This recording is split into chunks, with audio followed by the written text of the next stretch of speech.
Returning to one of our top stories, and US President Donald Trump is said to be weighing up military options to respond to the protests in Iran. He'll be briefed by senior officials to discuss the next steps, including potential strikes and even further sanctions.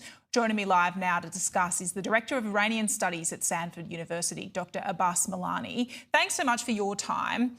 Put it into context for us. Is this the most serious threat we've seen to the Iranian leadership since the 1979 revolution? I think so. I think they're the most serious because they're the most expansive in terms of geography, in terms of social classes, in terms of the collapse of the regime's coalition. The Bazaris, historically the most important source of financial support for the mullahs, are now against them. The middle class is against them. The working class, there has been strikes almost continuously for the past 3 years. And the regime is the weakest it has been. It is the most fractured it has been domestically and the most isolated internationally. Thus, this is, I think, the most serious challenge they face. And give us a sense of what's been driving the protests. It seemed to be economic factors this time that's seen so many Iranians willing to take to the streets despite the brutal crackdown we've seen. I think the economic collapse of the Iranian currency was the trigger. Because to give your audience a sense of proportion, the Iranian currency in 1979, when this regime took over, was 7 tuman to $1. Today, it's close to 150,000 tuman to $1. That's how much collapse there has been in the everyday life of the Iranian people because they don't earn dollars. They earn in tuman, and they essentially have to buy in dollars.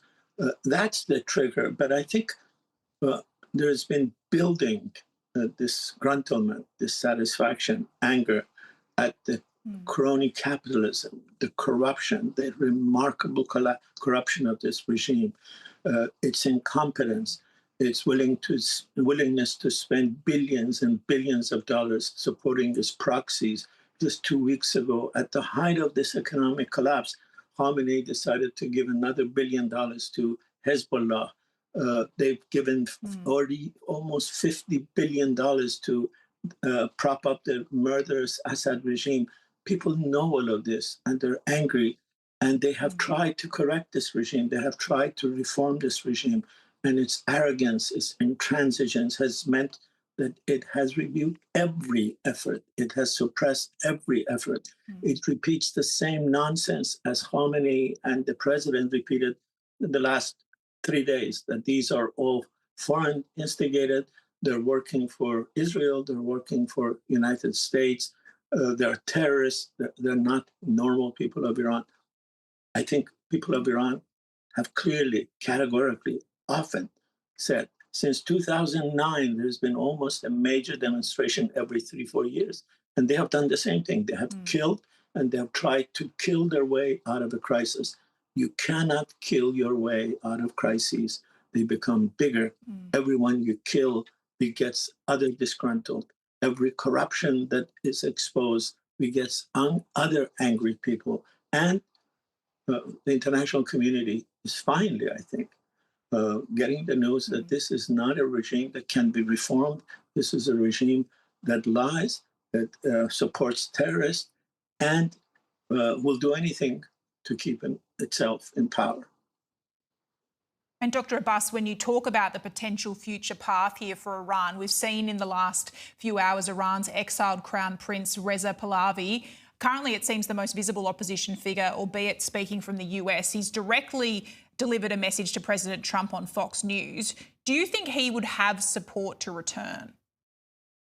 Really, as you indicated, I think amongst all the forces or voices or personalities of the opposition, he enjoys the most support, both inside Iran and outside Iran. The key is whether he can create a kind of a coalition from inside and outside that will help him manage this transition.